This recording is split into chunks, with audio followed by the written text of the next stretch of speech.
కీర్తన 103 7వ వచనం. కీర్తన 103 7వ వచనం. ఆయన మోషేకు తన మార్గములను తెలియచేసెను, ఇశ్రాయేలు వంశస్థులకు తన క్రియలను కనుపరిచెను. దేవుని మార్గములో దేవుడు నీకు బయలుపరిచిన మార్గమును పోగొట్టుకోకు. దేవునికి ఏ మార్గమైతే బయలుపరిచాడో ఆ మార్గాన్ని పోగొట్టుకోవద్దు. ఎందుకంటే ఆ మార్గంలోనే అన్నీ జరుగుతాయి. జ్ఞాపకం ఉంచుకోవాలా, దేవుడు మనకు బయలుపరిచిన మార్గాన్ని మనం పోగొట్టుకోకూడదు. కాబట్టి ఏం పోగొట్టుకోవద్దంటే దేవుడు నీకు బయలుపరిచిన మార్గం పోగొట్టుకోబాకు. కాబట్టి ఇక్కడ రాబడింది, ఆయన మోషేకు తన మార్గములను తెలియచేసెను. మోషేకు తన మార్గమును తెలియచేసెను. ఎందుకు ఆ మార్గం అంటే ఎందుకు పోగొట్టుకోవద్దు అంటున్నాడు? లేదా ఎందుకు ఆ మార్గము మనం పోగొట్టుకోకుండా ఉండాలి? అసలు ఆ మార్గం దేని కొరకు అంటే, దేవుడు నీకు ఇచ్చిన లక్ష్యాన్ని చేరాలంటే, జాగ్రత్త వినాలి, దేవుడు నీకు ఇచ్చిన లక్ష్యాన్ని నువ్వు అందుకోవాలంటే, చేరాలంటే కేవలము ఆ మార్గంలోనే చేరుతావు. ఆ మార్గం కోల్పోతే నువ్వు లక్ష్యాన్ని చేరలేవు. నేను నా లక్ష్యాన్ని చేరలేను. ఆ లక్ష్యం చేరాలంటే ఆ మార్గంలో ప్రయాణం చేయాలి. ఈ భూమి మీద గొప్పవి సాధించిన వాళ్ళు ఎవరైనా కావచ్చు, వారు రాజకీయాల్లో ఉన్నా, స్పోర్ట్స్లో ఉన్నా, లేకపోతే ఆ విధంగా వ్యాపారంలో ఉన్న, ఏ రంగంలోనూ సరే వారికి లక్ష్యం ఉంటుంది, గోల్, ఒక డెస్టినీ ఉంటుంది. నేను ఇది అందుకోవాలా, ఇది నేను చేరాలి. ప్యాషనెట్గా రగిలిపోతూ ఉంటారు దాంట్లో. వాడు ఎంత వ్యతిరేకత ఉన్నా సరే వాళ్ళు అంటారు, నా లక్ష్యం ఇది, నేను చచ్చేలోపు ఇది నేను పొందుకోవాలా, నేను ఇది ఇవ్వాలా.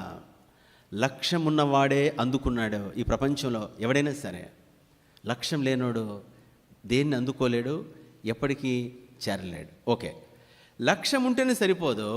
ఆ లక్ష్యం చేరడానికి, ఆ లక్ష్యము చేరుకోవడానికి స్పష్టమైన మార్గము అవసరము. లేదా ఆ మార్గము ఏది ఉందో ఆ మార్గాన్ని పోగొట్టుకోవద్దు. లక్ష్యం బాగానే ఉంది, నేను ముఖ్యమంత్రి అవ్వాలి, అయిపోతామా?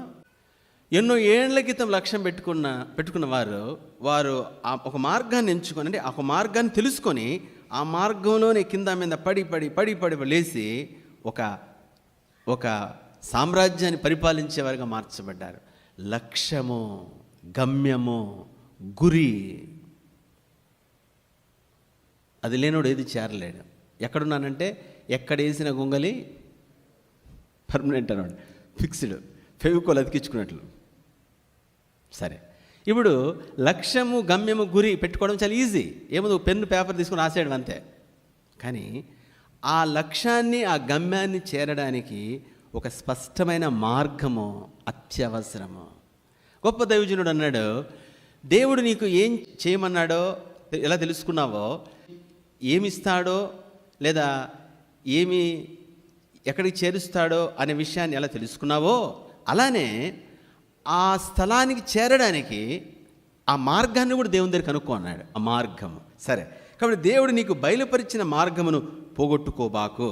చాలా ప్రాముఖ్యమైన, చాలా అద్భుతమైన, విలువైన సత్యం. ఎందుకు ఆ మార్గము? దేవుడు నీకు ఇచ్చిన లక్ష్యాన్ని చేరాలంటే ఆ మార్గములోనే సాధ్యము. కాబట్టి ఎందుకు పోగొట్టుకోవద్దు అంటున్నాడంటే, ఆ మార్గం పోగొట్టుకుంటే ఆ లక్ష్యాన్ని, గమ్యాన్ని చేరలేం.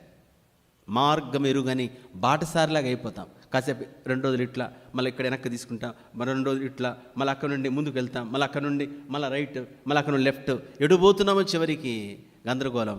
లైఫ్ అయిపోతుంది, జీవితం అయిపోతుంది. జీవితము చాలా చిన్నది, మనం అనుకున్నంత పెద్దది కాదు. చాలామంది జీవితం అంటే ఏదో ఆడతా పాడుతా అంత కూడా లేదు.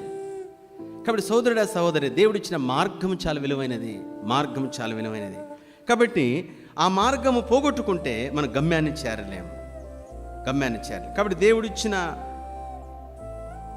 లక్ష్యాన్ని, లేదా దేవుడు నీకు ఇస్తానని చెప్పిన ఆ గమ్యాన్ని చేరాలంటే ఈ మార్గము అవసరం.